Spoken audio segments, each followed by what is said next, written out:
Bom dia, turminha, tudo bem com vocês? Pessoal do primeiro ano do ensino médio do Colégio Luma Carolina de São Manuel, tudo bem? Eu estou aqui com o resultado das provas e confesso a vocês que elas me surpreenderam positivamente, tá? Que a grande maioria foi muito bem, demonstrando que entendeu e uma boa parte fazendo 100% das questões. A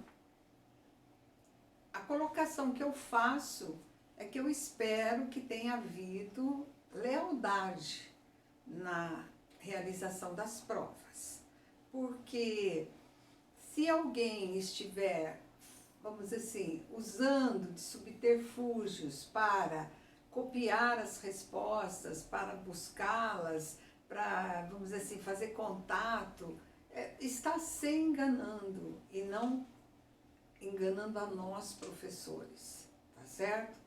Eu percebo que um aluno que faz 100% das atividades do plural, porque eu não tenho como controlar as atividades da apostila, 100% das atividades do plural, e se saia com 100%, então está dentro dos padrões. Agora, um aluno que faz 20%, 30%, 40% do plural, ou seja, não está cumprindo toda a tarefa, e depois apresenta 100% no rendimento da prova, geralmente é um gênio, porque sem exercícios está conseguindo atingir 100% do aprendizado, é um resultado surpreendente. Então, eu dou os parabéns a todos que se saíram bem, mesmo que fizeram 80%, 90% da prova, errando uma coisinha ou outra, se forem verdadeiros. Para esses, os meus parabéns. Se houve alguém que não foi leal, então a sua consciência vai lhe cobrar e vai saber, esse aluno vai saber, ou essa aluna vai saber, que não é a ele ou a ela que eu estou mandando meus parabéns. Cada um de acordo com a sua consciência. Festa para uns, aprendizagem efetiva, felicidades. O outro ou outra, se não foi assim tão leal, vamos dizer assim, o resultado é uma mentira, está fingindo que está aprendendo, quando não está aprendendo na realidade, e depois, no segundo ano, todas essas informações vão fazer falta para vocês, tá? Então, feliz com o resultado. Eu não sei exatamente, porque houve uma certa confusão aí, na hora que eu estava aprendendo a colocar a prova no Maestro, e a ordem das questões, eu não sei se ela seguiu na mesma ordem que eu tenho aqui. Então, eu vou ler assim, e vocês vão se lembrar das questões, tá? Na primeira que eu tenho aqui, o recuo do gelo, o desnudamento das rochas deram espaço a líquens e até a plantas mais desenvolvidas, além de resgatarem traços da agricultura viking extinta no século XV. Esses termos destacados indicam o acréscimo de informações. Além de, seria o valor de adicionar, de acrescentar. Alternativa B aqui na minha prova. O segundo que eu tenho aqui é uma tira humorística da Mafalda. Então, nessa tira humorística, em que ela está falando sobre o mundo, considerando os textos 1 e o texto 2, assinale a alternativa correta. Ambos os textos têm como tema a necessidade de cuidarmos do nosso planeta. Então, os dois estão falando que o planeta está doente, tá certo? E ela está preocupada e quem está sendo assistido, vamos dizer assim, por estar doente, é o planeta Terra. E o outro texto é também falando sobre a proteção do planeta. Terceiro, nós temos aqui também uma imagem visual, você está no meio desse ambiente e não no fim. Você está no meio desse ambiente e campanha do meio ambiente, Então, nós temos aí a palavra meio com valor adjetivo e com valor adverbial. Sobre o vocábulo meio destacado nos trechos, pode-se afirmar corretamente que em um ele é substantivo, meio do ambiente, né, no contexto, no lugar, e campanha do meio ambiente vamos dizer assim, vai formar, desculpe, você está no meio deste ambiente, onde? No meio desse ambiente, é adjunto adverbial de lugar. A palavra meio sozinha, como ela está acompanhada do artigo o, ela faz o papel de substantivo. Isso corresponderia à alternativa B. Em um, ela é um substantivo que forma uma locução adverbial indicando lugar. Depois, seguinte. De acordo com a norma padrão da língua portuguesa e com a gramática normativa e tradicional, assinale a alternativa em que o termo meio tem valor de advérbio. Achei o menino meio triste, um pouco triste. Ele está se referindo a um adjetivo, portanto, no papel de advérbio. Seguinte, corríamos atrás uns dos outros na nossa infância. Corremos hoje atrás da felicidade de outrora. Os tempos verbais, nós corríamos, pretérito imperfeito do indicativo. E hoje nós corremos, presente do indicativo. Na minha prova, alternativa B. Seguinte. Vamos analisar a respeito do emprego dos tempos verbais. O emprego do pretérito imperfeito ao longo do primeiro parágrafo, a partir da referência 6, dá aos eventos narrados um caráter de continuidade, estabelecendo as características do antigo regime como um pano de fundo. Sim, pretérito imperfeito é o passado contínuo, como passado em desenvolvimento, portanto está correto. O item 2. O emprego do pretérito perfeito no segundo parágrafo representa o passado de modo pontual, correto, o passado concluído. Terceiro, o emprego do pretérito na forma subjuntiva, que ocorre na referência 7, é exigido por sua relação com o futuro do pretérito indicativo em seria. Sim, seria vai exigir o pretérito imperfeito, portanto, isso está correto. Todas as alternativas corretas, alternativa E, 1, 2 e 3 corretos. Na minha prova, letra E. Eu não intervim, ele é derivado do verbo vir, eu vim, daí colocaria o prefixo intervim. Você também não veio, verbo vir, coloca o prefixo interveio. Se tivéssemos intervindo, teria sido pior. Ouvindo é intervindo, tanto é gerúndio como é particípio. Então, intervim, interveio, intervindo, na minha prova, alternativa C. Número 9. Emprega-se este tempo para indicar um fato anterior a outro que também é passado. É o passado do passado, portanto, é o pretérito mais que perfeito. Quando cheguei ao colégio, a aula já terminara, certo? O terminar acontece antes de eu chegar. E a última. Se mudarmos o marco temporal do trecho, se preservares tua ecobiologia interior, serás feliz, porque trarás em teu coração tesouros indevassáveis. Se mudarmos para se preservasses tua ecobiologia interior, o restante do período seria corretamente modificado da seguinte maneira. Se preservasses tua ecologia interior, serias feliz, porque trarias em teu coração tesouros indevassáveis. Preservasseis combina com serias, o imperfeito de subjuntivo com o futuro do pretérito, do indicativo. Certo, pessoal?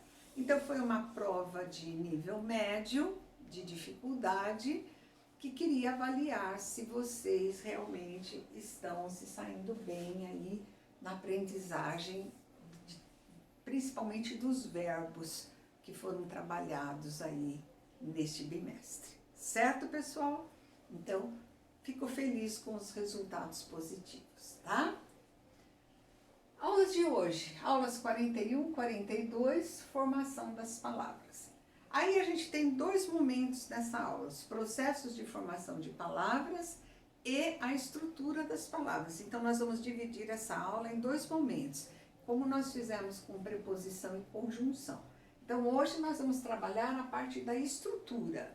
Estrutura são os elementos que entram na composição de uma palavra. Quando eu falo em léxico, eu estou falando no conjunto de palavras de um idioma. E esse conjunto de palavras, ele é dinâmico, ele está em constante transformação.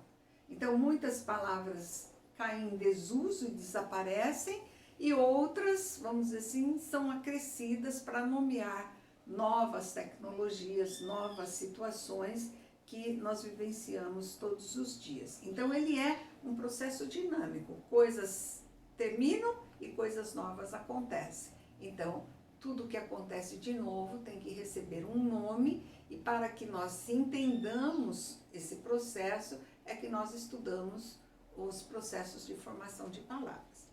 Para entendermos esses processos, nós temos que fazer um retrospecto aqui em morfologia, em morfemas, elementos mórficos, a estrutura da palavra. Então, quando eu pego, por exemplo, menino, eu identifico duas unidades de sentido, o significado e o gênero masculino.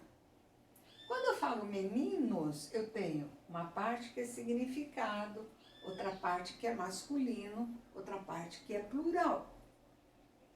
Quando eu falo menininhos, eu tenho uma parte que é significado, uma parte que é masculino, uma parte que é plural.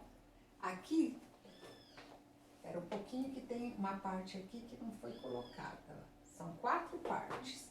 Menin, significado.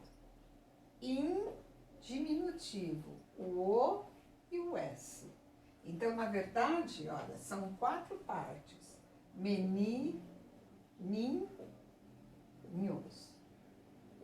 Cada uma dessas partes que nos trazem uma informação sobre aquela palavra, nós chamamos de morfemas, certo? Então, é a unidade mínima de sentido.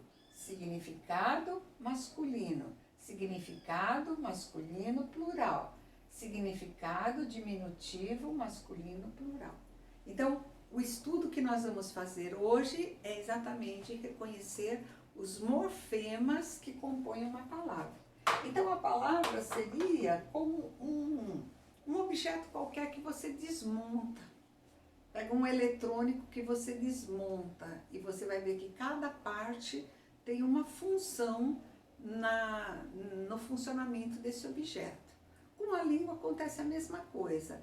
A palavra ela é formada por partes e cada uma dessas partes fornece uma informação.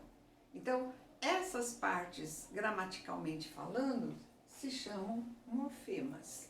Então, o que nós vamos fazer aqui é o estudo mórfico das palavras, estudar os morfemas que constituem uma palavra. Então, o primeiro deles é o radical. O radical é o morfema mais importante. Por quê? Porque ele detém o significado. Então, como é que nós vamos identificar o radical? Existem palavras que são formadas somente pelo radical. Eu pego, por exemplo, luz. O radical sozinho dá conta de passar toda a mensagem. Eu pego sol, é a mesma coisa. O radical sozinho dá conta. Eu pego a palavra ar. Então, os monossílabos tônicos, por exemplo, eles são formados somente da parte significativa. Um elemento só. E esse elemento se chama radical. Radical, a parte que contém o significado. Como eu encontro o radical nas palavras mais complexas, vamos dizer assim? No caso dos verbos, eu vou pegar a parte infinitiva e vou tirar o ar, o er e o ir. Então, eu falo assim, qual é o radical da palavra falássemos? O que vocês vão pensar? Falássemos é o verbo falar. tiro o ar, o radical vai ser falo. Cantar, cante. Vender, vende. Partir, parte. Então é só vocês buscarem o infinitivo e tirar a terminação arerir, que vocês chegarão ao radical, tá? E como eu acho o radical dos nomes? Os nomes é um pouquinho mais complexo. Por quê? Porque eu vou ter que repetir algumas palavras que repitam o mesmo radical para perceber qual é essa parte repetitiva, é nela que vai estar concentrado o radical. Então eu falo livro, livraria, livreiro, livrinho, livreto. Então o que eu vou perceber? Que em todos eles repete até a letra R. Essa parte que se repete é que vou chamar de radical.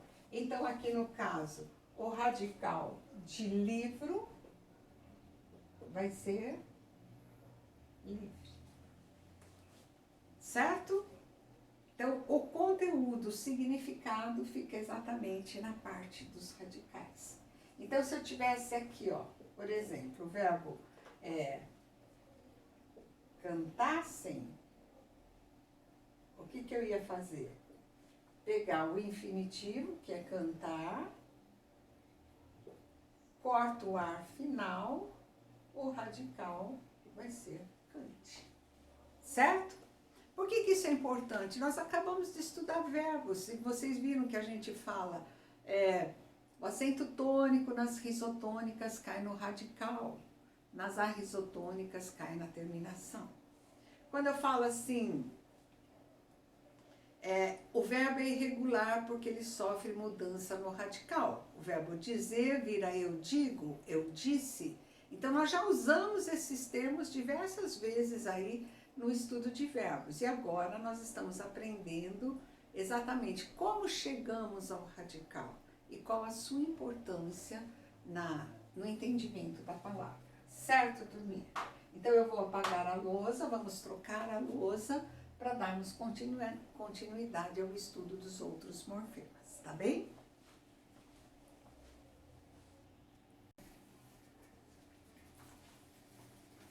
Continuando, turminha. O segundo tipo de morfema, que se agrega ao radical, se chama vogal temática. Como é que eu acho a vogal temática dos verbos?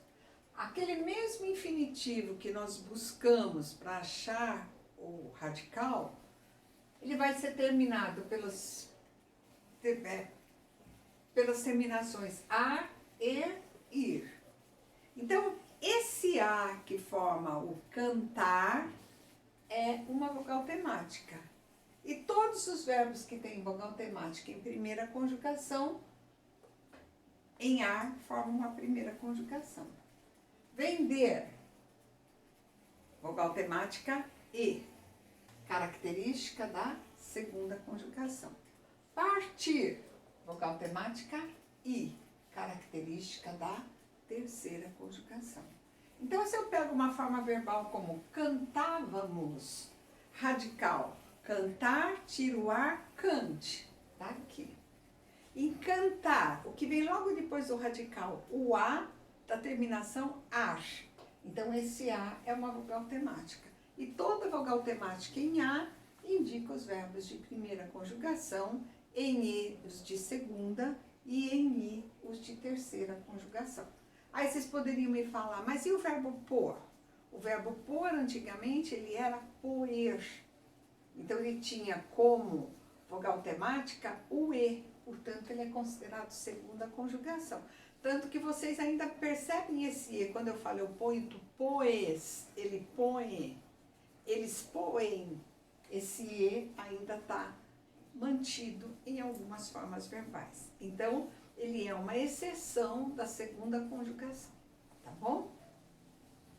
E nos nomes, como é que eu acho a vogal temática dos nomes? Então, um pouquinho mais complicado. Quais são eles? O A, o E e o O, tá? Que condições para eles serem vogal temática? Eles têm que estar no final da palavra, tá? Como em casa, em carta. Eles têm que vir logo após o radical, como em livro, eles não podem indicar gênero masculino ou feminino. Então, não pode compor o paro positivo menino, menina, aluno, aluna, porque daí ele vai ser desinência e não vogal temática. Então, para ser vogal temática, ele não pode indicar masculino A, não, masculino O e feminino A, tá? E, além de tudo, ela tem que ser uma vogal átona, ela nunca pode fazer parte da sílaba tônica da palavra. Tá certo? Então, eu tenho aqui, por exemplo, em carta, carte é o radical, o A é final de palavra, vem logo depois do radical, não indica gênero, carta para feminino, carto para masculino, não existe, e ela é átona porque a tônica é car. Então, para achar a vogal temática dos nomes, o raciocínio tem que ser um pouquinho mais complexo. A mesma coisa em gente. Gente, gentalha, gentinha, percebo que o radical é gente. Então, o E vem após o radical, não indica gente, genta, não existe. Ela é átona, tá? Então, ela é vogal temática. Mesma coisa de livro. Este O vem após o radical, final da palavra, não indica gênero masculino ou feminino, ou paro positivo, livro, livra, tá? E ela é átona porque a tônica é li. Então, lembre-se, é sempre final de palavra e não pode indicar masculino ou feminino A, tá? Terceiro elemento, terceiro tipo de morfema, o tema. O que é o tema? O tema é a base a qual se acrescentam prefixos, sufixos, desinências, etc. Então, ele é formado pelo radical e pela vogal temática. Então, quando nós falamos, radical fal, vogal temática A, então o tema vai ser falar. A palavra livro, radical livro, o O é vogal temática, a soma dos dois é o que eu chamo de tema. Se faltar a vogal temática, automaticamente essa palavra também não tem tema. Aí ela vai se chamar atemática. Quarto tipo, as desinências. Nos verbos, desinências indicam tempo e modo em alguns tempos verbais, não são em todos, tá? Principalmente pretéritos e futuros é que a gente tem a desinência verbal. Falávamos. Esse daqui eu já sei que é radical. Esse daqui eu já sei que é vogal temática. Então, depois a essa base vem o vá. O vá é a desinência que indica pretérito imperfeito do indicativo nos verbos de primeira conjugação. Falava, cantava, estudava, trabalhava. Ele vai indicar pretérito imperfeito do indicativo. Como nós acabamos de estudar verbos, com certeza vocês vão identificar as desinências verbais de maneira mais fácil, tá? Então, eles vão indicar, se fosse faláramos, orar, indicaria o pretérito mais que perfeito do indicativo. Se fosse falássemos, o se iria indicar pretérito imperfeito do subjuntivo, tá certo? Então, é uma sílaba, ou às vezes é uma letra, uma vogal, que sozinha não quer dizer nada, mas agregada a uma forma verbal vai indicar o tempo do verbo, tá? E também nós temos as desinências que indicam número e pessoa. Quando eu falo falávamos, esse mos final aqui indica que somos nós, primeira pessoa do plural. Então, também, o mos sozinho não significa nada, mas o mos agregado a uma forma verbal vai indicar que se trata da primeira pessoa do plural de qualquer tempo verbal, tá certo? E as desinências nos nomes? Elas indicam gênero masculino e feminino sempre que vocês tiverem o paro positivo, ou para masculino, A para feminino. Então, eu tenho aluno, aluna, moço, moça, menino, menina, e assim por diante.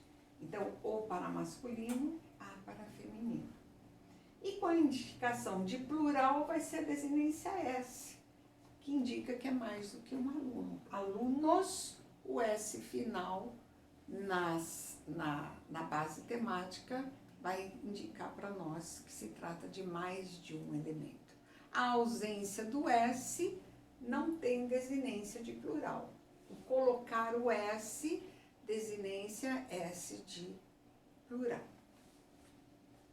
Quinto elemento, os afixos. O que são afixos? São os prefixos e os sufixos. O que eles querem dizer? São sílabas ou são letras que isoladas não querem dizer nada. Mas quando unidas a uma base, a um radical, é indicativo de algum significado. Então, quando eu tenho o verbo dizer, é um significado. Quando eu falo predizer, isso acrescenta o sentido de que dizer antes, desdizer, dizer o contrário, mal dizer, dizer mal, bem dizer, dizer bem. Então são prefixos quando eles vêm antes do radical. A mesma coisa com ler, reler, ler novamente. Feliz, infeliz, que não é feliz, a negação da felicidade. Então, os prefixos são morfemas colocados antes do radical e que de alguma forma vão alterar o sentido desses radicais. Tanto existem prefixos de origem grega, que são os termos mais científicos, como existem prefixos de origem latina, que são os termos mais populares, tá certo? Então, agora eu vou apagar essa parte para a gente concluir o estudo dos morfemas, tá bem?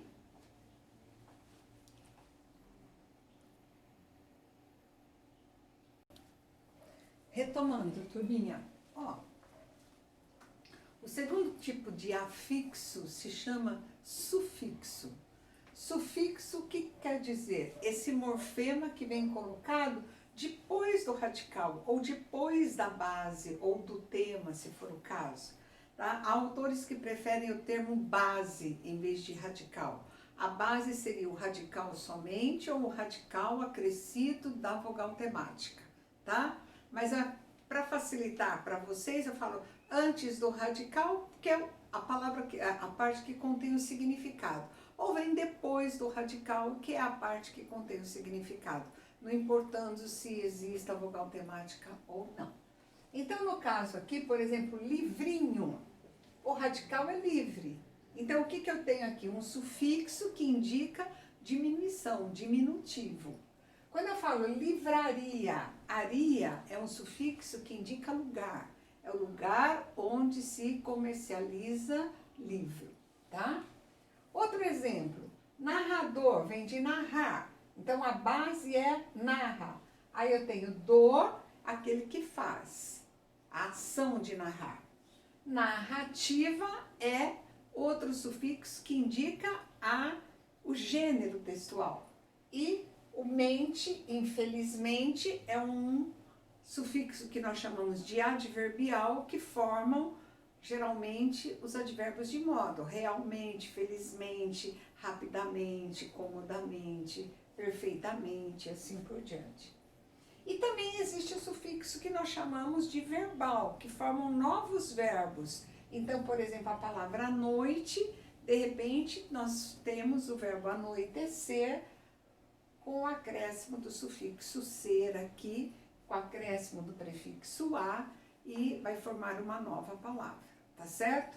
Então, os sufixos, eles vêm depois do radical, são termos, morfemas que sozinhos não têm significado, mas quando agregados a uma base ou a um radical, eles passam a assumir um significado, tá certo? E o último, vogal e consoante de ligação. O que quer dizer esse morfema? Nada. ele não tem significação. Ele só existe com a finalidade de facilitar a pronúncia da palavra.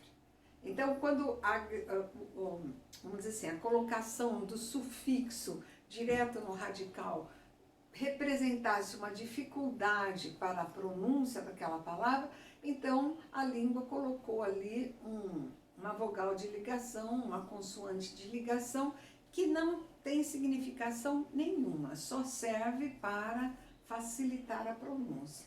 Por exemplo, a palavra gás e a palavra metro, o objeto que mede o consumo do gás. Então, para ficar gásmetro, para facilitar isso, colocou-se uma vogal de ligação, gasômetro. Então, aqui o que nós temos? Uma vogal de ligação. Machadano. Não, fica difícil ligar a Machado de Assis.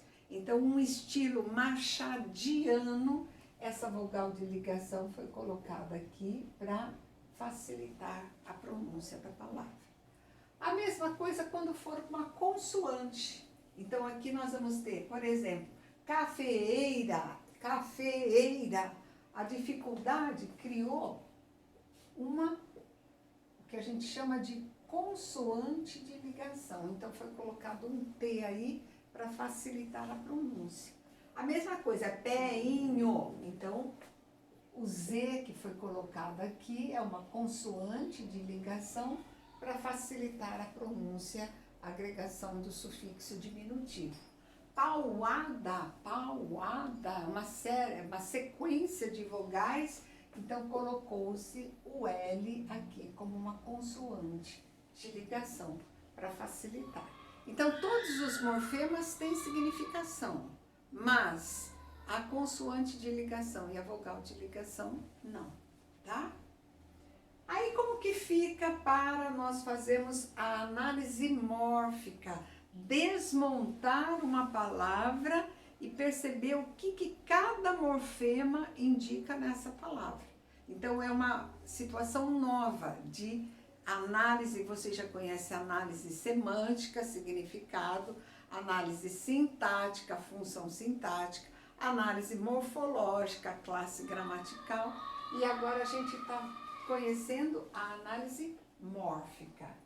Então, veja bem, desmontamos a palavra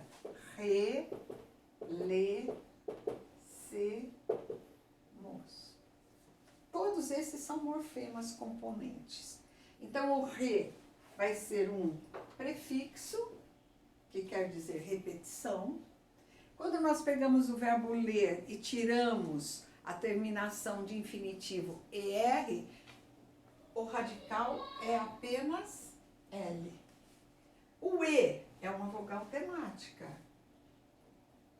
que indica segunda conjugação. O Lê, juntando vogal temática e radical, nós chegamos ao tema. E o C? O C é uma desinência verbal que indica modo e tempo. E o mos é uma desinência verbal que indica número e pessoa. Primeira pessoa do plural. Certo, pessoal? Olha, não sei se vocês estão ouvindo aí ao fundo o meu netinho gritando.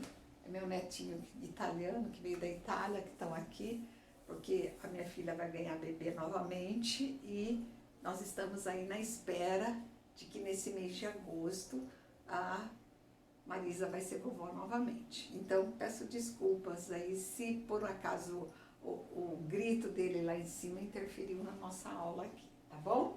Então é isso, pessoal. Como nós não temos exercícios específicos de estrutura das palavras, então eu vou providenciar uma folha extra de exercícios que vai ser enviada. Eu não sei se via maestro, eu não sei se no maestro tem chance de resposta, vamos dizer assim, de resposta dissertativa, ou se é apenas teste, ou então eu mando através do Miguel para vocês a foto ou o e-mail contendo as perguntas referentes a essa aula aqui.